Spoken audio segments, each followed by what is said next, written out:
All right, group, we're gathered at the ancient ruins of Corinth, and behind me is what we call the Bema seat. Now, Corinth was a great city where the Apostle Paul came. He actually came here from Athens.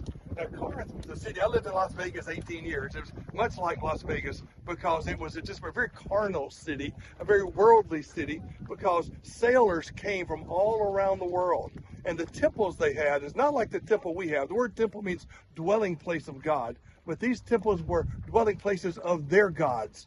And some of these gods had 1,000 prostitutes. It was a pleasure worship or sexual worship or just different types of things. So Paul didn't come to go to these temples. He came to bring the gospel.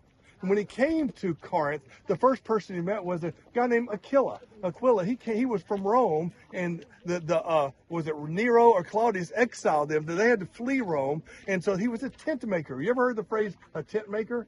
And so he worked as a tent maker, making tents, and then he preached on the weekends, and that's why they didn't have salaries like I get salaries today. And so he had to work for his money and work for his living. And the first place Paul would go every time he went into a city was the synagogue. Now, a city would have a synagogue if they had 10 Jewish people. You had to have 10 for a synagogue.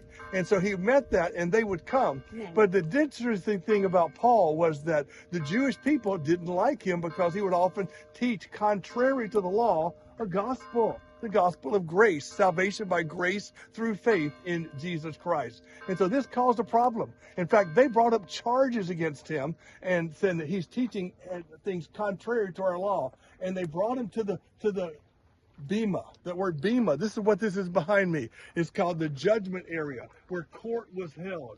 And they came and had a court, but they found nothing he did against the Roman law, so they had to let them know. But this is called the Bema seat. It means the judgment seat.